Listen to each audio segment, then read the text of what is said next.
Filoi Matetai. Ego em mim, Didáscalo Cedric Aires. Tudo certinho? Há quanto tempo, não é? Eu já estava com saudade de gravar esses vídeos para vocês. Mas não tanto de editar, ok? Mas eu realmente estava precisando de umas férias do YouTube, porque esses últimos meses foi bem atarefado no trabalho, né? Mas agora que alguns cursos que eu estava fazendo já se encerraram, eu arrumei um tempinho a mais para poder gravar e editar os vídeos para vocês. A partir de agora eu vou tentar manter um ritmo de pelo menos um vídeo por mês, né? Já vou deixar alguns pré-preparados para não deixar vocês totalmente na mão, né? E aí, antes da gente começar o segundo capítulo do Atenas, né, eu vou aproveitar para mencionar um comentário do colega Márcio Vieira, que ele apontou um erro grosseiro. Isso porque, na revisão de gramática, quando eu fiz aquela tabela das declinações da palavra anthropos, eu cometi a gafe de copiar a palavra no nominativo singular, colar em todas as outras e sair trocando simplesmente as declinações. E eu não me atentei para a mudança dos acentos. Isto porque o grego tem umas regrinhas bem peculiares de acentuação que ela vai mudando para cá e para lá a depender da declinação de algumas das palavras. Não se preocupem quanto a isso, tanto por hora, ok? Mas, né, a regra que eu infringi é que o máximo que um acento pode ir é numa proparoxítona, né? Não pode ir além da proparoxítona. E aí, por causa da declinação, algumas das últimas sílabas aumentam o seu tempo, fazendo com que o acento tenha que voltar uma sílaba, porque senão ela infringiria essa regra de que só pode ficar até a proparoxítona. E aí eu vou aproveitar minha gafe vergonhosa e o fato de que estamos iniciando um novo capítulo para lembrar sempre a vocês de que esses vídeos têm a intenção de ser meio que uma monitoria, né? Sou apenas um estudante que está um pouco mais avançado no grego, que estou voltando para ajudar vocês. Não tenho formação em letras clássicas, então é sempre bom que vocês tenham, idealmente, caso tenham condições, acompanhamento de um professor, e que, obviamente, a autoridade do professor, via de regra, vai sempre suplantar a minha. Ou seja, qualquer coisa que vocês acharem estranho, deixem comentários, perguntem para os outros e tudo mais, que eu estou mais do que feliz de corrigir. O importante é ajudar vocês a vencer a dificuldade, vencer essa barreira que é estudar o grego. Então vamos lá, para o segundo capítulo do Atenaze, a primeira sessão, que é um capítulo bem divertido. Vamos então começar o segundo capítulo. A primeira sessão tem o título de Xanthias. Xanthias é o nome do escravo do Diceópolis. Então nós temos o Diceópolis aqui meio que incitando o boi para seguir caminho, e temos o Xanthias aqui carregando peso, né? Então temos aqui uma descrição da cena, né? Homen Dicaiópolis elaunei ton bun hodedoulos perei to arotron. Já a gente explica o significado, mas eu acho que dá para vocês deduzirem da imagem, né? Então vamos lá, né? A primeira frase. Ho Dicaiópolis ek bainei ek tu oiku. Então temos aqui o verbo ek bainei, que significa literalmente andar de dentro para fora, né? Fazendo um movimento de saída. Aqui nós temos a preposição ek. E nós lembramos que a preposição ek, ela pede o caso genitivo. Então, tu oiku, no genitivo singular. Então, aqui no grego a gente tem o que para nós soa um pouco de redundância, né? Sai para fora, digamos assim. Porque justamente quando você coloca como prefixo do verbo a preposição ek, você cria um novo verbo. Não é mais andar, mas é simplesmente sair, né? Claro, o significado, é bom a gente ter em mente o significado, né? A origem da ideia de andar para fora, mas ele significa simplesmente sair. Então é sair, fazendo o movimento de dentro para fora, aqui a preposição ek, tu oiko, do lar. Então só para a gente lembrar mais uma vez, se temos um lugar e queremos indicar um movimento de aproximação, nós usamos o acusativo. Se quisermos dar a ideia de situação, usamos o dativo. E se quisermos dar a ideia de afastamento, usamos o genitivo. Kai. Então, o Odysseópolis sai para fora do lar, da casa. E Kalei, que significa chama. Tongxantian. Tongxantian é quem recebe a ação de ser chamado. Então, Odysseópolis faz a ação de sair. Ação esta que é intransitiva, ou seja, quando Odysseópolis sai, não tem uma coisa que sofre a ação de sair. É o próprio ato dele, é o próprio movimento que o próprio corpo dele faz. Digamos assim.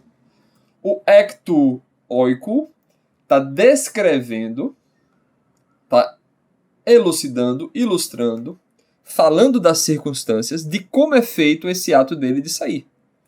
Já que, nesse segundo verbo, o Odysseópolis exerce o ato de chamar, mas esse ato precisa ser direcionado a alguém. Então, aquele que é chamado pelo Odysseópolis é o Xanthian. Que, a propósito, o nome Xanthian, Xanthias, né, no nominativo, significa galego.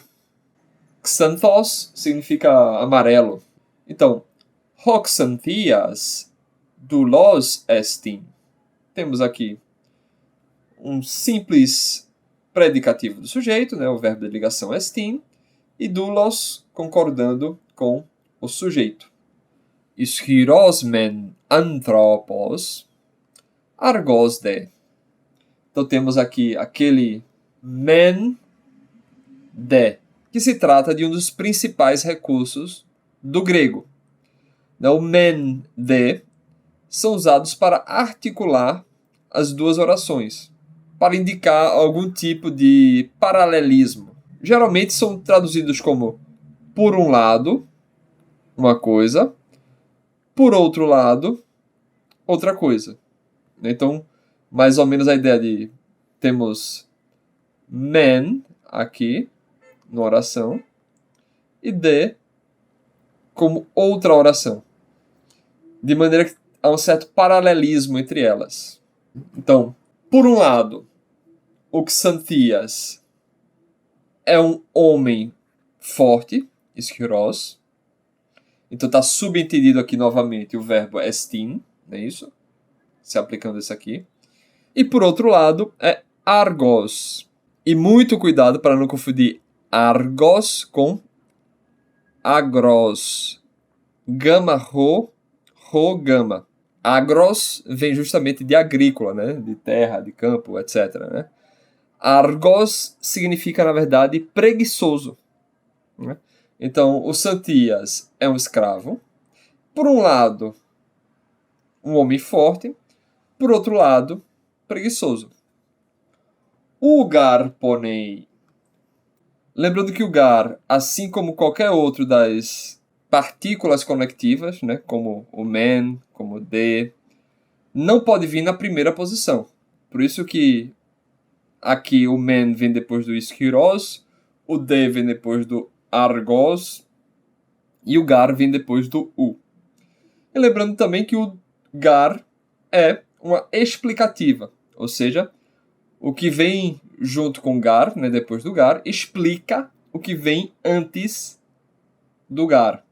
Então, ele é preguiçoso, pois não, advérbio de negação, trabalha. Pois o Xanthias não trabalha. Eime parestin hodikaiópolis. Ele não trabalha. E aqui já... Não se preocupe muito com isso aqui, não. Eime. Eime quer dizer se não. Vocês, olha, mas por que me e por que não o? Não se preocupe, a gente vai explicar isso mais para frente, né? Mas a negativa fica como me ao invés de u quando tiver alguma variaçãozinha do modo, digamos assim, do verbo. No caso aqui, o ei introduz, né, uma hipótese. Se. Então a gente já não está mais no campo da mera descrição dos fatos de uma maneira, digamos assim, indicativa, né? Então por isso pede-se que ao invés de u se use a negação com me.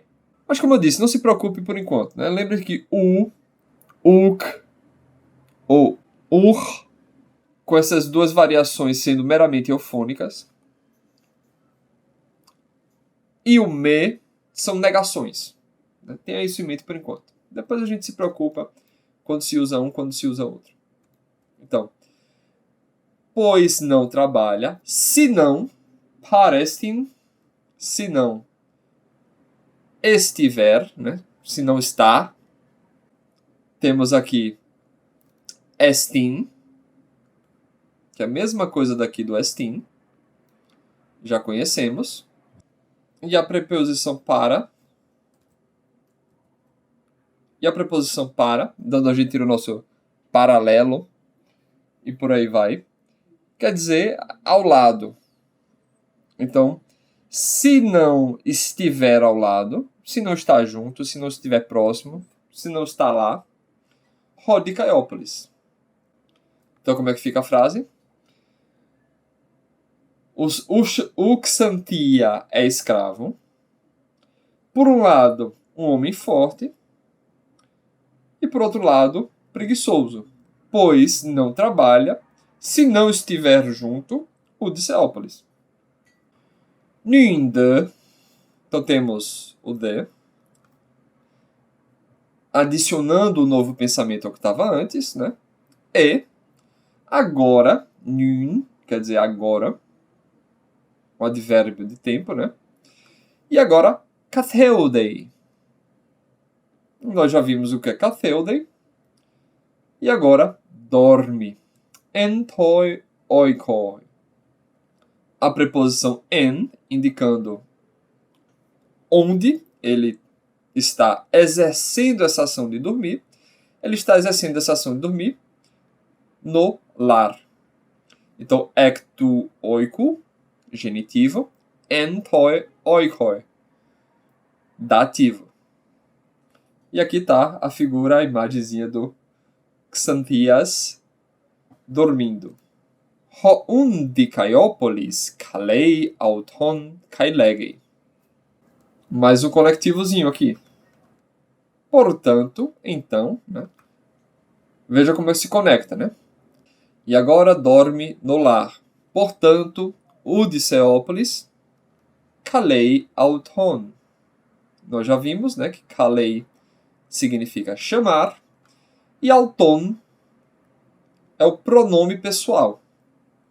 Ou seja, ao invés de eu repetir o nome do Xanthian, eu vou substituir o nome pelo um pronome.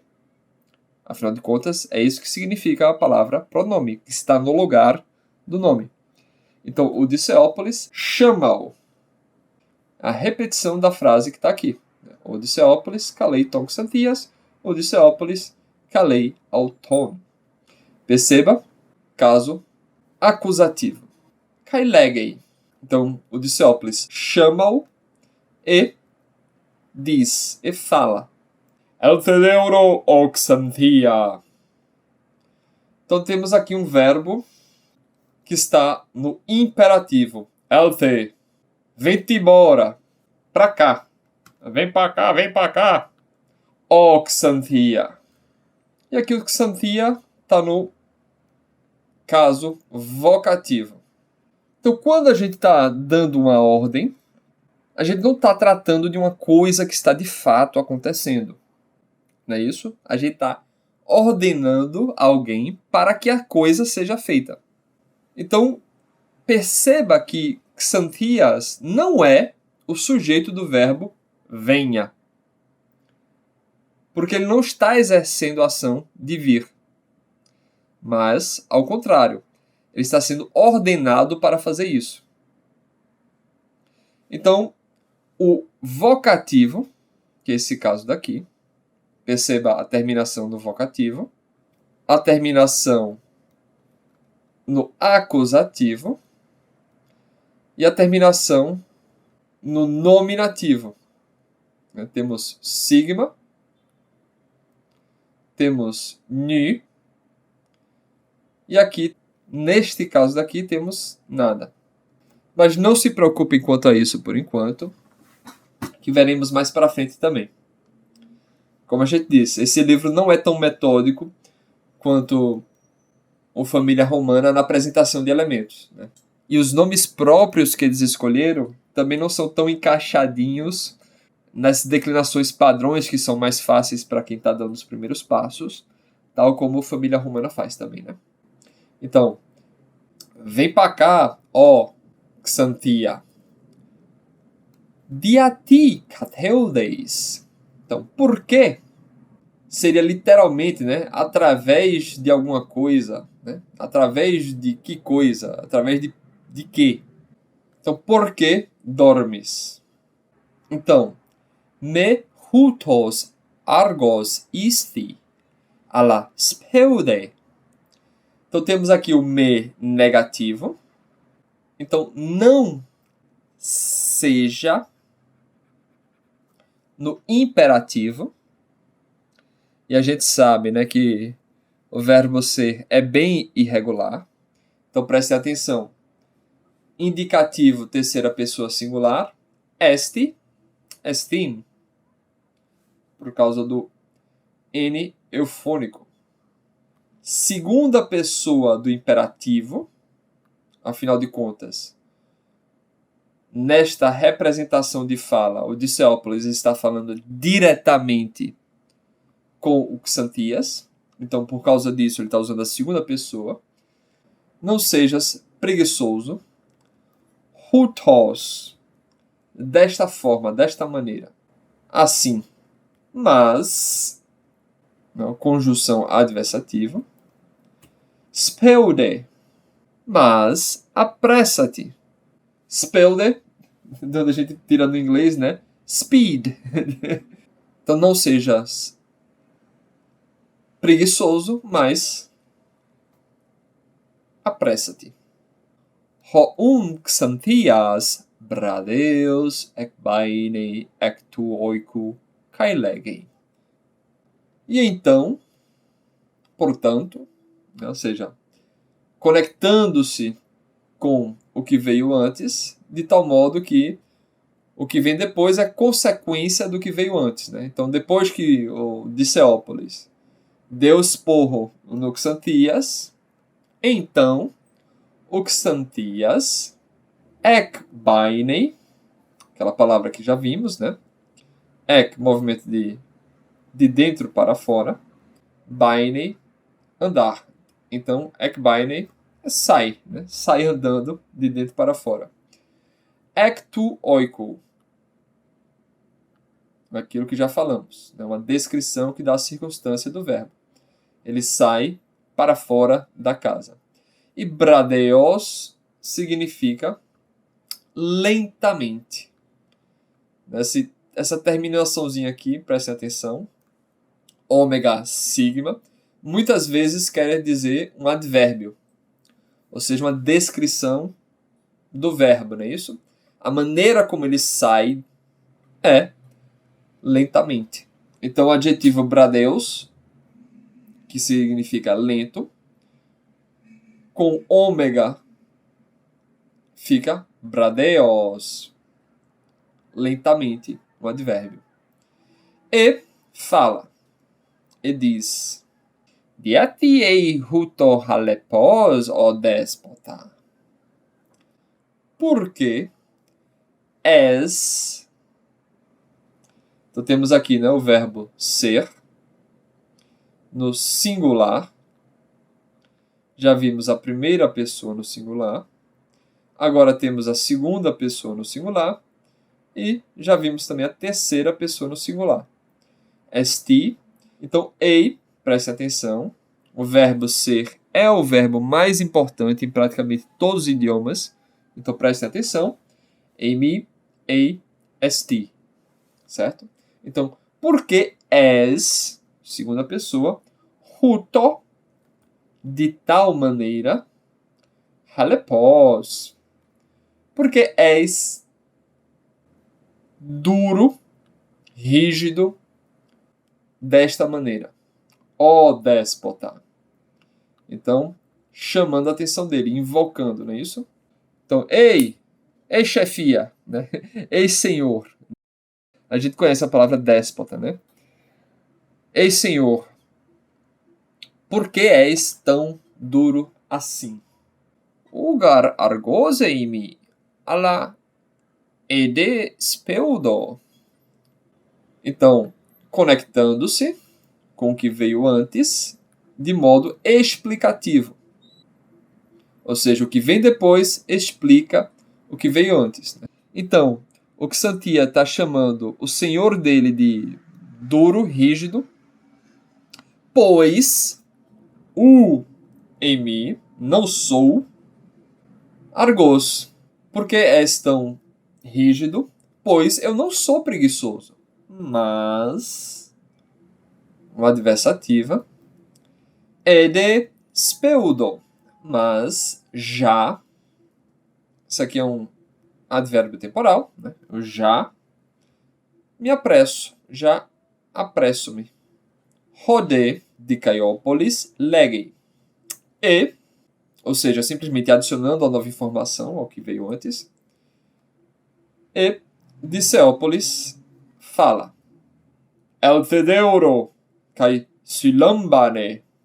Vem-te embora para cá. Vem aqui. E silambane está na voz do imperativo. É uma ordem. Ou seja, não é algo que está sendo feito. Mas o Diceópolis está ordenando para que o Xanthias faça. Certo? E é uma palavra que vem da junção do prefixo sim, de, por exemplo, simpatia, que é sentir junto, né? Sofrer junto. Então, sim significa junto. E lambano, que significa literalmente pegar. Então, sim lambano é literalmente pega junto, né? Dá uma mão, ajuda. Então, vem para cá e ajuda.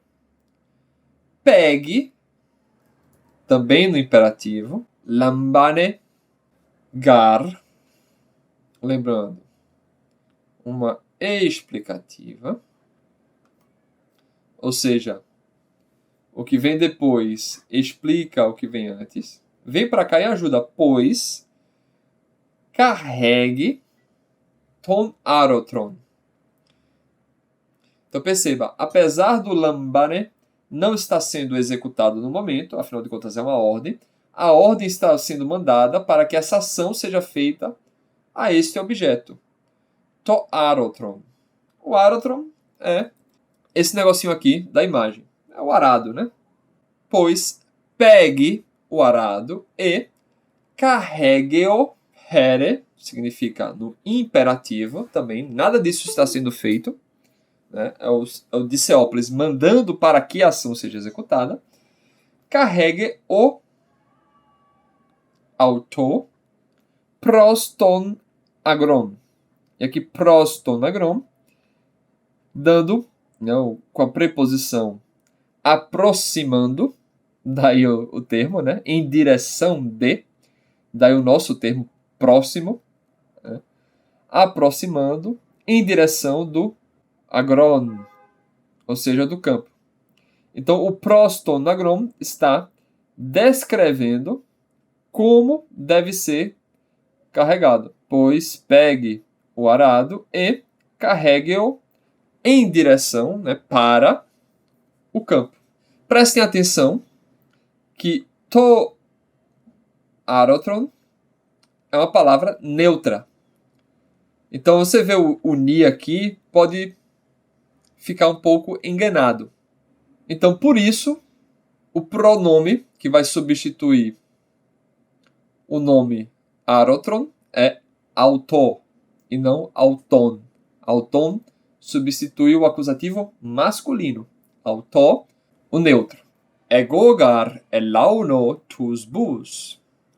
Pois, então, né, pegue o arado e carregue-o para o campo, pois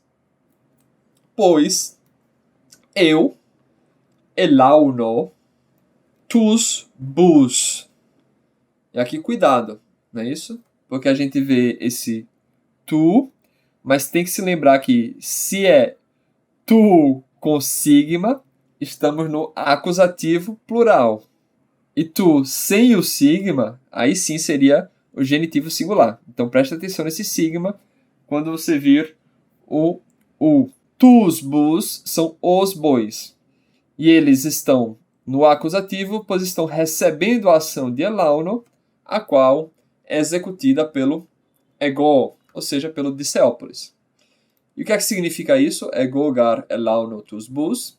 Está aqui na imagem. Ego elauno tus bus. É isso daqui. É incitar, né? Assim, ficar cutucando e aperreando e futucando para que algo se mova. Mais ou menos como os nossos professores fazem conosco, né? Ficam meio que incentivando para a gente poder avançar no assunto, né? Porque se depender da gente, a gente sai do canto. Então, pois eu incito os bois. Alla speude. Mas, apressa-te. Mikrosmengar esti hoagros. Então temos aqui duas partículas. Men e gar. Como já dissemos, o problema delas é ficar na primeira posição. Como tem duas, bem, uma vai ter que ficar na terceira posição, é claro, né? Não dá para as duas ficarem na segunda posição. Então, man é de aquela ideia de por um lado. E aí, quando a gente vê um man, é bom a gente dar uma corrida no olho para ver se já encontramos o D um pouquinho mais para frente. E aqui está, por outro lado. Então, teremos duas orações sendo articuladas, não é isso? A primeira aqui, já que o man não pode estar na primeira posição. E a outra aqui, já que o D, sendo partícula, também não pode estar na primeira posição. E então essas duas orações serão articuladas, mas serão articuladas de um modo que tem uma certa oposição entre elas, um certo paralelismo entre elas. Então, apressa-te, pois. Por que você deve se apressar? O que é que explica a necessidade de você se apressar? De tu te apressares. Por um lado, o campo é pequeno e, por outro, o trabalho é grande. Então, por um lado, o campo é pequeno e, por outro lado, o trabalho é grande. Então, terminamos essa curta sessão. Vou fazer uma tradução geral do começo ao fim. O Diceópolis sai do lar e chama o Xantia. O Xantia é um escravo, por um lado, um homem forte e, por outro lado, preguiçoso, pois não trabalha, se não está o Diceópolis, se não está junto o Diceópolis. E agora dorme em casa. Portanto, o Diceópolis chama-o e fala: vem pra cá, ô Santia! Oi! Por que dormes? Não sejas preguiçoso desse modo, mas apressa-te. Portanto, o Xantias lentamente sai de casa e fala: por que você é tão duro, chefia? Pois eu não sou preguiçoso, mas eu já me apresso. Já estou me apressando. E o Diceópolis fala: vem pra cá e ajuda! Apoie, pegue o arado e carregue-o para o campo, pois eu incito os bois, mas te apressa, pois por um lado o campo é pequeno, mas o trabalho é longo. E se vocês quiserem ouvir, eu vou fazer agora também uma leitura no grego. Hodikaiopolis ekbainei ektu oiko, kai kalei ton Xantian. Hoc Xantias doulos estin ischiros men anthropos argos de ugarponei. Ei me parestin Hodikaiopolis nunde katheudei en toi oikoi. Ho un Dikaiopolis kalei auton kai legei. Eltedeuro oxantia, diati cateudes, me hutos argos isti, ala speude, ho xantias bradeos ecbainei, ectu oiku, kai legei. Diati eid hutok halepos, o despota, ugar argos eimi, ala ede speudo, hode Dicaiopolis legei. Eltedeuro, kai si lambane garto arotron, kai pereauto proston agron, egogar elauno tus bus, ala speude, mi crosmen garesti ho agros, macros de hoponos. Pois bem, pessoal, chegamos ao final da primeira sessão. E aí, como é que estão acompanhando? Estão conseguindo? Estão com muita dificuldade? Deixa o comentário de vocês aí para eu ir sentindo como é que vocês estão indo, ok? Não se desesperem, certo? É uma língua que a gente vai aprendendo aos pouquinhos mesmo. E aí quando você menos vê, você percebe que tá... Poxa, eu tô até entendendo, olha só! Então, aguentem firme que um dia vocês chegam lá, ok? Um abraço e até a próxima. Em Southeast!